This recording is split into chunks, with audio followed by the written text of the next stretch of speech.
This is like the first time I ever told my story. I think it's something that, I needed to do in my recovery. This is a true story. My negative choices started really, really young. I didn't have any friends that were sober. I didn't wake up one day and say, hey, I think I'm going to be a drug addict today. I didn't want to feel the pain I was feeling anymore. I needed it. I had to have it. I'm not in control. It's never enough. He's like, here, try this. I almost lost my life. That is my main motivator. I don't want to go through this no more. We do recover in Vermilion County. There's nobody who can tell me any different.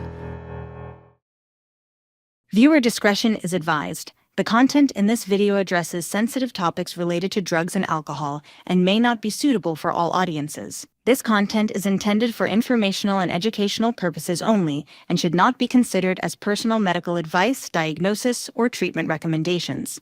Always consult with a qualified healthcare professional or a substance use disorder specialist for personalized guidance.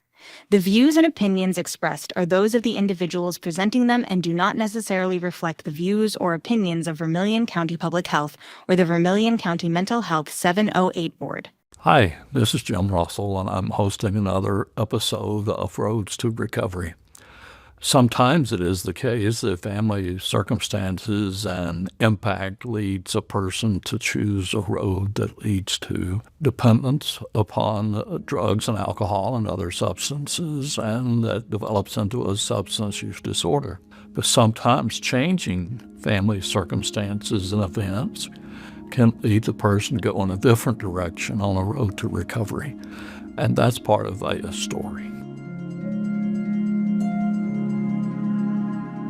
At New Directions, I am the clinical director. I'm the DUI evaluator expert and work with people with DUI that's trying to get their license back.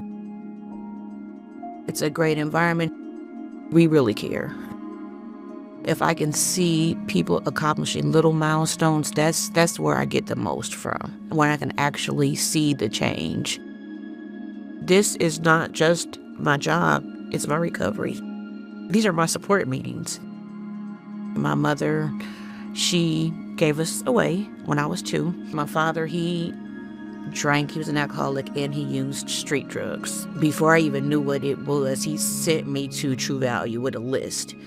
And later on in life, I found out the list was things he needed to make a crack pipe. Alcohol and drugs has just always been around me. I felt like I was always scared. Withdrawn. I felt unloved. My grandmother was like our safe spot. She was strict. All chores must be done before you go out. Don't run in and out my door.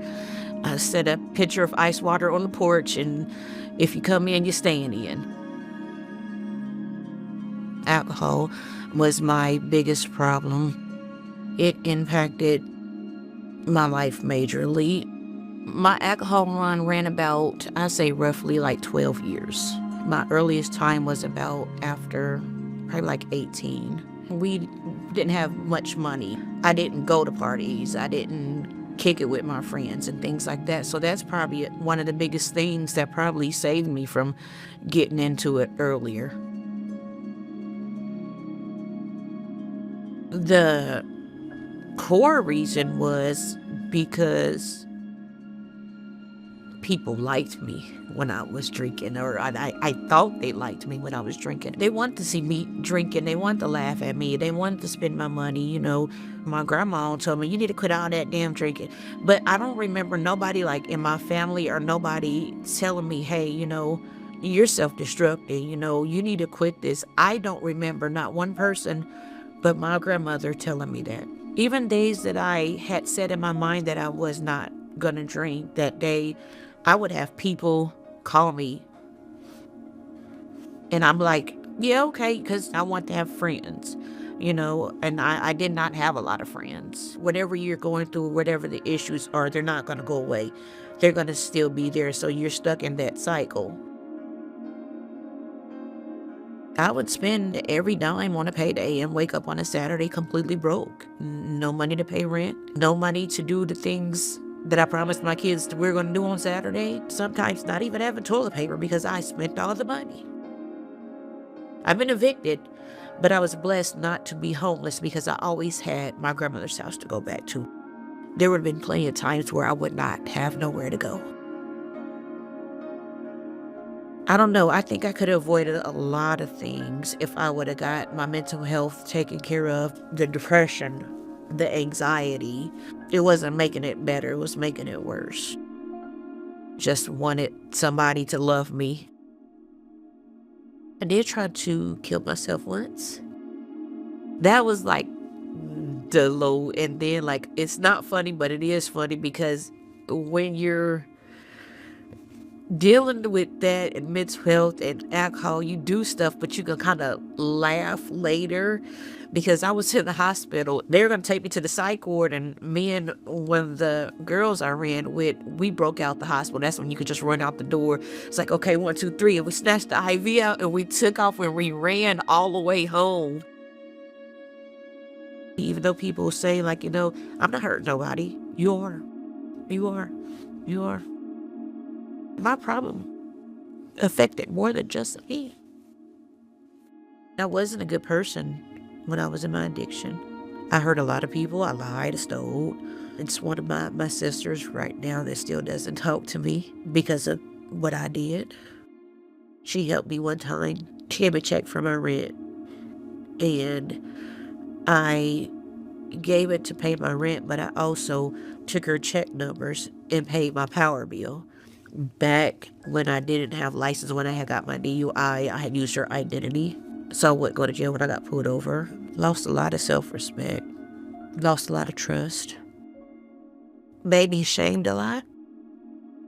I got in trouble. And I went to prison the first time. The only reason why I got out is because they never gave me a chance to get treatment. So I went to treatment, but I was still drinking. I was on intense probation and I didn't care. They would come in and they would dump my alcohol out and I would watch them pull off and I'd go right back to the liquor store and they'd come back and I was hiding it in like the washer and the dryer. And it's like, I didn't care that this is what's going to send me to prison. I didn't care that this was going to take me away from my kids. I didn't care that this was going to ruin my life as I thought it was. They couldn't tell me what to do. So I ended up going back because I wouldn't quit drinking, and I did like 11 months. And after then, that's when I'm like, I don't want to do this no more. I did not get to see none of my kids for 11 months. My youngest child I seen one time. So I'm like, I'm not going to do this no more. I don't want to go through this no more.